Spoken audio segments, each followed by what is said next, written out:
Welcome back to another Rehab Rebels episode. This episode is to showcase alternative careers, and this particular alternative career is in recruiting. Today, we're going to interview Wen, who transitioned into a recruiting role. She is from Indonesia, attended Columbia University College of Physician and Surgeons, and then she's currently recruiting in the logistics and supply chain sector. And a big takeaway from this interview is prioritizing personal well-being and family needs is essential, even if it means transitioning to a completely different career path. Recognizing when a profession doesn't align with our values and lifestyle is crucial for long-term fulfillment. Moreover, embracing opportunities, even in unfamiliar territories, can lead to unexpected success and a better work-life balance. So with that, Wen, welcome to the show. Hi, Tanner. Thanks for having me here. Yeah, let's go ahead and dive into the journey and the start to you. What would you say was maybe the first signs of awareness that the traditional rehab role and career wasn't really a good fit, or it wasn't working out no longer for you? That was when I had kids. So before I had kids, I was working overtime, sometimes 7 days a week, because we were so patient-centered. But once I had children, I realized that I was needed more at home, and I wanted to be at home a lot more. Healthcare just doesn't provide that flexibility. And that's what I started thinking, is this what I should be doing full-time right now and putting my family in the backseat? Absolutely. Was there a decisive moment that you realized, this rehab career is no longer for you? Or, did something happen and because of that particular moment, it was, okay, yeah, I'm doing something different from here on out? I think two major incidents. First, of course, was the limited maternity leave that we were given. And I wasn't allowed to or able to take more time. And then COVID hit. And like everybody else, we had to scramble. And I had to do teletherapy, and my kids' daycare were closed. We're multitasking a little bit. Some incidents happened. My son, who was at the time 8 months old, I think he tried to climb up the stairs and fell. It was only 2 steps, but I was in the middle of a session. So I had to lunge and grab him, make sure he's okay. So yeah, it was those two major incidents really just made me think maybe this is just not something that I can do right now while being the most present and available parent. Yeah. I'm curious the backstory with how you landed in the recruiting role. There's many different alternative career paths. Can you give us a little bit of backstory as either why this particular one and or how did you actually land this particular one? Sure, yeah. So I got really lucky. My friend has been a recruiter for 30 odd years in logistics and supply chain. And he's always said, you should try to be really good at it. And I had no idea what supply chain was. I also didn't really know what recruiting involved. But we moved to San Diego. My family and I moved to San Diego 2.5 years ago. And I was in between jobs thinking, well, do I go back to OT or do I pursue something else? And so my friend said, well, you're not doing anything right now. Might as well try it out. There's no commitment. It's a 100% commission-based position. So I did. I didn't even submit my resume. So I got really lucky that way. He worked with an agency. The owner was really open to give me a chance. So yeah, that's where we got started. My friend mentored me, taught me everything, the whole process, taught me about logistics. There's also a lot of self-teaching on my part. But yeah, that's how I got started in recruiting, totally by chance.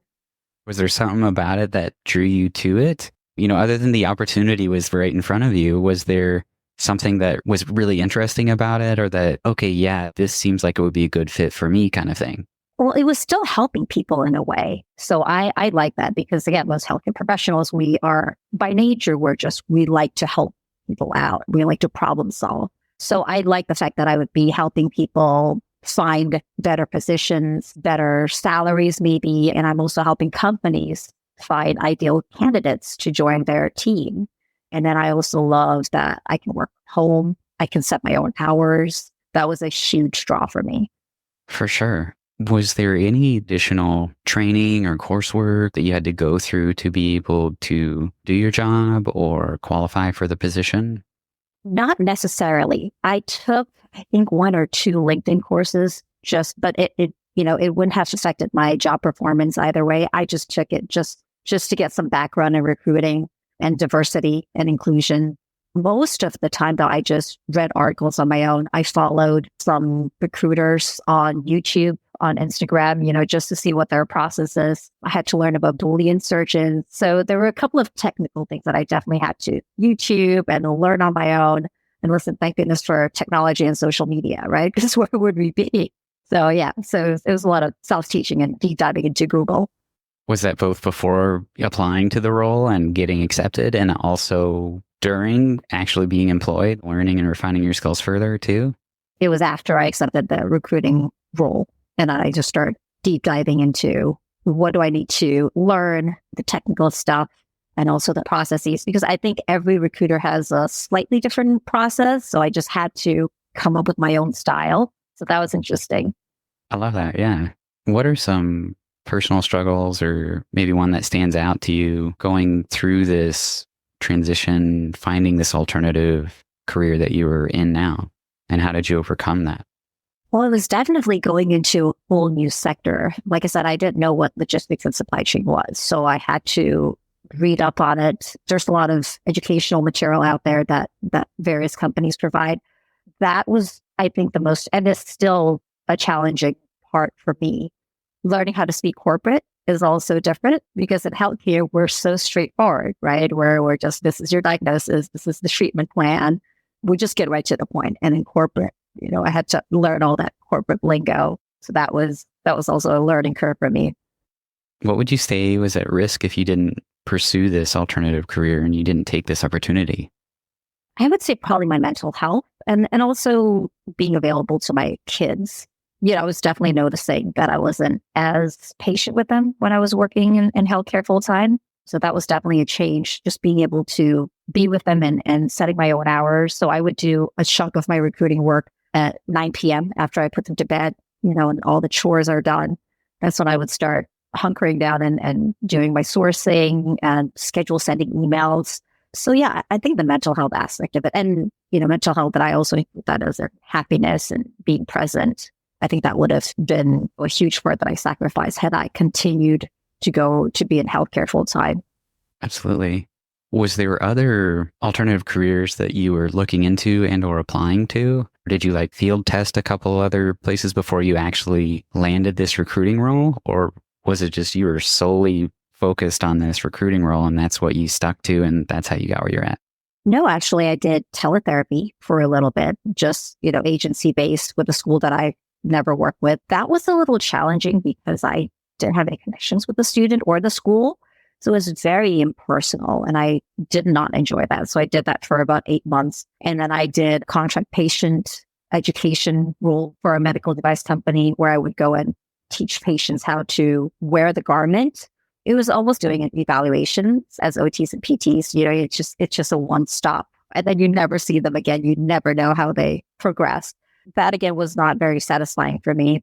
I did a course on UX UI, decided that tech was not for me.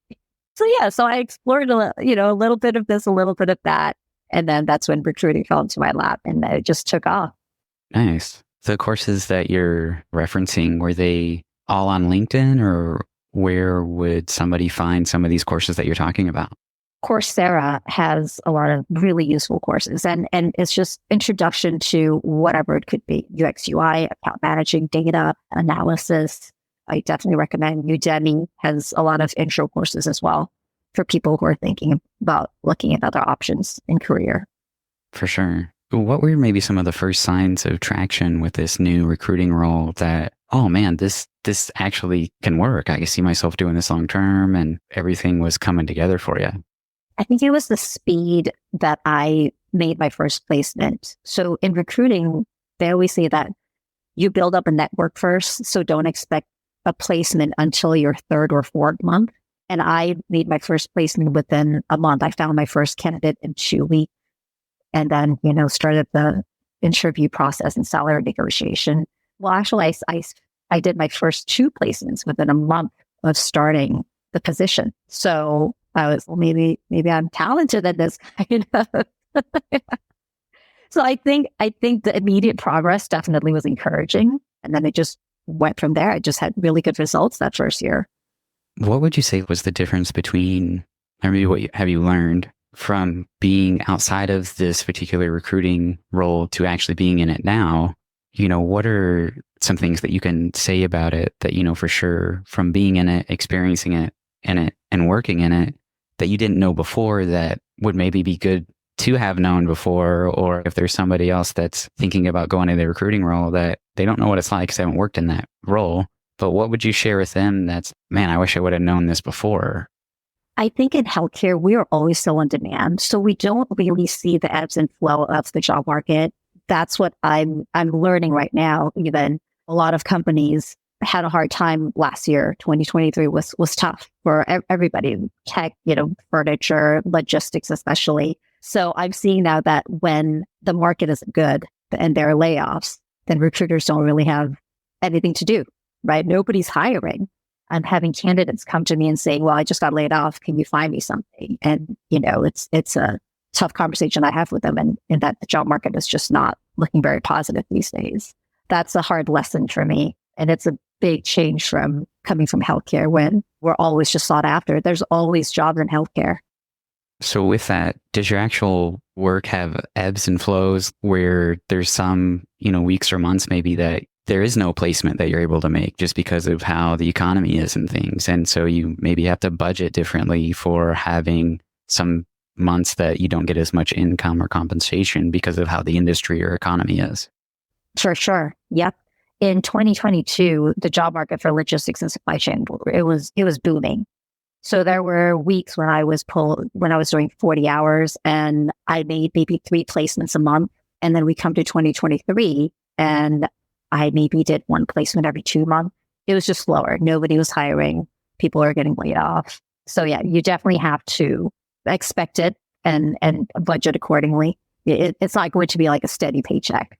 With that, since we're kind of on the topic, do you do anything else on the side? Do you have any other jobs, or is there any passive income that's set up, or properties or rental properties or something that keeps you afloat whenever, you're not having as many commissions or paycheck coming in? Yeah, I have 2 rental properties, one in New York City, one in San Diego, although ironically, I just put both on the market last 2 weeks. If anybody wants to buy a condo in New York City, let me know. So I did have those 2 rental properties, and I am actually flipping it to now I'm buying properties in Georgia. Just, I looked at the overhead taxes. So yes, I definitely rely on rental income. I love property. I love real estate. In a different life, I would have been a real estate broker. So I definitely love having that passive rental income for sure. I wasn't intending to get on this topic, but since we're on it, I'm interested myself in rental properties. I don't have any experience in it. I haven't taken the plunge, but is there a resource, or how would you recommend getting started and learning and growing within that particular income stream? There is a podcast that's very interesting. It's all about real estate, and it covers passive income and what states to buy. I just listened to an episode where they say that big college football states are very good for rental properties. Let's say Michigan, there's an Alabama. So there's that. And then I just always read up on real estate. Landlord tenant laws are very important. Like in California, it's very tenant friendly. So as a landlord, it's very hard to be a landlord here. So that's why I'm selling my San Diego property. But yeah, I think it's just a lot of just reading and listening to podcasts. And I'll send you the one that I'm listening to, Tanner. It's very interesting. It goes over a lot of HELOC and, should you buy a rental property? Should you pay for it by cash, or, things like that. Definitely interesting topic. Yeah. Wonderful. Yeah. Looking forward to getting the link there, and we'll include that in the show notes too. What are maybe some practical, non-obvious skills that make you a great fit for the work you do now? So I've always been told early on by candidates and clients, they always say, wow, you listen a lot more than other recruiters. And I do find that, because I have now worked with other recruiters, either we're on the call jointly or we're working on the same team. And they talk a lot, because I feel like recruiters are kind of like sales. We're selling a candidate a job, and we're selling companies our candidates. So they tend to talk more than they listen. And my calls are 80% consist of me listening, 20% consists of me telling the candidate, this is what the company's looking for, and this is why I think you'd be good at this position, or you'd be a good fit for this team. I think listening is one of my superpowers.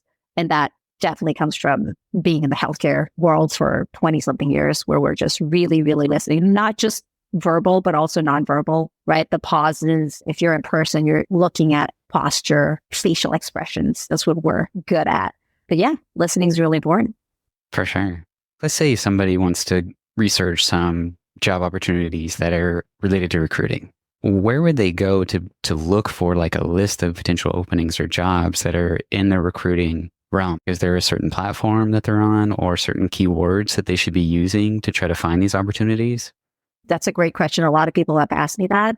I like LinkedIn because there's a lot of jobs posting on LinkedIn, and LinkedIn it's like a social media platform at this point. So I always tell people to connect with as many recruiters as possible, as many recruiting firms as possible, because you never know if somebody will give you an opportunity with no experience. So LinkedIn is a big one. And actually, I just did a search yesterday because my friend asked me. And there's a few entry-level recruiting positions posted right now for various, it's usually 1099 commission-based positions. So you have to be ready for that. That is only commission-based. You're not going to get any hourly salary or benefits. So you have to be ready for that. Another website is Reload, and it gives you a taste of recruiting, but it's almost, they'll pay you just to refer candidates. So that's always an interesting starting point. There's no investment in it. You sign up for it, and then you'll see a list of jobs that are open. And then there's an icon to refer candidate, to apply for the job yourself. And then it gives you the monetary value of referring a candidate. So I think that's an interesting website if you just want to dabble a little bit in recruiting and see if you have a knack for it. For sure. I love that source. Thanks for sharing that. What do you love most about your new reality as a recruiter? The flexibility, hands down. Working from home, whatever hours I want to. Like I said, I do a lot of my work at night. That allows me to pick up my kids, drop off my kids, take them to all their after school activities. Can't beat the flexibility. Love that. What would you say, comparing maybe income wise or salary wise, on average, what a recruiter makes to what you were making in the rehab field? Tell us what people can expect in those different income streams. I'm going to compare this to healthcare working contract as a 1099 because, again, benefits are just a whole different income that we can compare it to. So my husband and I actually sat down and calculated, and I make 2 to 3 times more per hour doing recruiting than doing home care right now in OT. And we're taking the California rate, which is about anywhere from, I'm going to say 45 to 60 an hour per visit. So we actually sat down because I was, well, should I go back into OT? You know, I'm still keeping my license active. I'm still doing the CEUs. He's a business owner, so he's very good with these numbers. So he sat down and he's like, okay, let's take your income based from last year, which was a slow year for recruiting. And he said, give me the best case scenario for home care in San Diego. So we did. And he said, yep, you're going to have to work for every 1 hour that you do in recruiting, you're going to have to do 3 home care visits, including driving, right? Including lifting, transferring, bringing and investing all those equipment, right? TheraBands and all that. Who do you feel would be a good fit to be a recruiter? Maybe personality type or daily tasks that you have to do. If you're going to hire somebody to work under you in this role, what would you be looking for? Who would be a good match? Somebody who is really organized, analytical, even, and who can handle rejection, because you will get rejected a lot as a recruiter, and you can't take it personally. And I say organization because you're going to have to remember which client needs what position filled and what candidate has what background story and talent and stuff like that. I don't have the best memory. I call it mom brain. And so I'm constantly taking those. I have pages and pages of Word document on my laptop just to keep everything organized. So I think somebody who's definitely those are the main traits I think that would make you good at this job. I'm imagining myself in a recruiting role, and I see myself having a mental struggle with, if I put quite a bit of effort and time into somebody, but then nothing actually comes of it, was that time wasted? You know, and if that keeps happening over and over and over again, it seems discouraging. Can you talk to us maybe a little bit about that or how you manage that? Yeah, that's another thing too. You have to be okay with a slower placement timeline. I would say I think the longest placement I've worked on took me about, I'm going to say 8 months. It was for a senior accountant role, and the company just had very specific demands. I won't say I'm on the verge of quitting. Even my boss said, maybe you should step away from this. And I was like, no, because that's just my personality. I'm just, the more challenging it is, the more I'm going to go at it. But yeah, even he offered, maybe you should step away, maybe you're wasting your time. And I said, no, I'm going to find somebody for this position. I know I can do it. And then we did at the end, but it took a solid 8 months. However, within those 8 months, I am working on 10 other placements. So that's the beauty of recruiting too. You're not just working on one project, I'm going to say, or placement. You might be working on 10 different things. That's part of the job, really. And some go quick. I've done placements in 2 weeks. I found another accountant position, within the same day. I found the person, and then it was just the interview process, salary negotiation. That took 2 weeks, but within a day, the first interview, the guy was, she's the one for us. And that was it. And then some just takes a lot longer. Yeah. Do you get to choose these positions that need filling, or are they just given to you and then you're expected to find somebody? I can, because it's a contract position. So I work for an agency, and also I'm an external recruiter, which means that I don't work for a specific company. I work for an agency. It's like being hospital-based versus being a contract therapist with an agency, right? Contract therapist, you can pick what patient you want to see for how long. Let's say I want to work on this position. I'll tell the agency owner, can I take a crack at this? And he'll usually say yes. He's really good about giving us options. And then let's say I've been working on this position for 6 months and I'm just having no luck at it. I'll ask my team, does anyone want to take over? I'm just not having any luck with this position. And usually somebody will say, yeah, sure, I'll take over. So there's definitely a lot of flexibility with this agency that I'm working with. Are you employed by the agency, or you just have the contract between you and the agency? It's a contract. A lot of us have side gigs. I think one of the people working in the agency has a dog toy business or something. So a lot of us have different side gigs, and then we do this as well. Okay. Curious about the contract. I would have no idea where to start when trying to set up a contract in this particular job. How did you manage that? And how did you end up setting up the contract, or what resources did you use? How did all that come together? Oh, the owner gave me the contract to sign. So he's been doing recruiting for 35 years as well. So he obviously knows what to write in the contract and whatnot. I think there's one section where it was a non-compete section.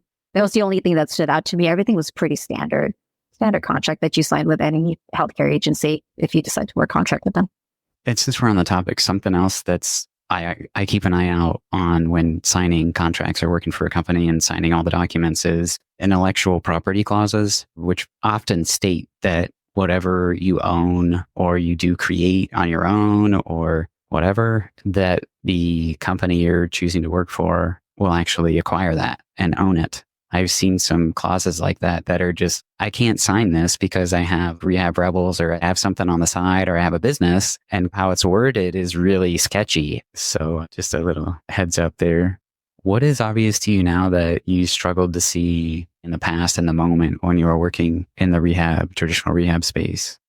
I question why I didn't walk away sooner. My kids are 5 and 6 now. So if I had walked away sooner, maybe I would have been able to spend more time with them. I think when you're in healthcare, especially when you're in a school setting or a hospital setting, that commitment, that loyalty that we have to our patient and our team is so strong. That was definitely a struggle. I've been wanting to leave my previous job for a while, and it was that loyalty that kept me going. Do you feel that this recruiting role is actually something that you'd be able to do, or anybody, genuinely would be able to do on their own and support themselves without any sort of other sources of income, even though there's ebbs and flows in the work? I've been talking to this with people who reach out to me about wanting to transition from healthcare to recruiting. And I always first explain the difference between internal recruiting and external recruiting, also for 1099 commission-based position versus a W-2. Can you sum up those things for us? Sure. An internal recruiter is mostly you're hired by a company. So let's say Pro Healthcare hires you as their internal recruiter. You only work for them. So you have to do whatever assignments they ask you, whatever placements they ask you to do. If they ask you to find 10 PTs in Michigan, you have to complete that assignment. There's really no picking and choosing. But with that comes benefits if you're full-time. Usually it's 40 hours or so. And then there's usually a base salary. sometimes a bonus and maybe even a commission depending on the company, but it's definitely not. It's a much smaller bonus than commission. And then an external recruiter is you're working with an agency. And again, you can have a base salary, you can get a smaller commission, or you can be like me where we're 100% commission based. The commission is larger, but I don't get benefits or an hourly base salary. But as an external recruiter working for an agency, you work for many different companies. You can work for 20 different hospitals, helping them staff various locations and various positions. So there's definitely more things to work on. Keeps it more exciting for me, at least. And W-2 and 1099, I think a lot of healthcare professionals know this because everybody has a side gig at some point, right? Everybody had a 1099 side gig at some point. So again, 1099 is you don't get taxes taken out of your paycheck. You're responsible for it at the end of the year. Most of us pay an estimated quarterly tax to help us budget. Yeah, and W-2 is just a straight up, you get Social Security taken out, you normally get benefits, and you are in a salaried position. So if you call out sick, you're still getting paid. You normally have standard PTOs, sick days, and whatnot. I think that summarizes it. Jump in, Tanner, if I missed anything. No, it sounds great. That was perfect. I really enjoy the different clarifications with the subgroups and then the tax classifications there as well. Follow-up question. Do you feel that the external recruiter solo commission-based, what you're in now, is the most lucrative position to be in out of the ones that you listed? I think so. The commission is just so much higher. It could be double or triple what you make versus being on a W-2, let's say, recruiter, or somebody who gets a base salary. The base salary, if you go to LinkedIn, the base salary is usually about $20 an hour or so, maybe 25, but then the commission is just significantly lower. And I'm talking about commission per placement, right? So yeah, I think it's definitely the most lucrative 100% commission-based recruiter. For sure. What did you learn, or what are some things that you learned in the rehab space that are transferable and that you apply to this new role as a recruiter now? Well, the listening, as I mentioned before, is definitely important. We have a lot of empathy. So I do listen very close to somebody's tone of voice. Like if they're in a very toxic work environment, I do try to work harder for them. And the ironic thing is, and maybe I shouldn't say this, but most recruiters tend to cater to the clients more, to the companies looking for candidates because they issue us the paycheck. I, on the other hand, I sympathize more with the candidate.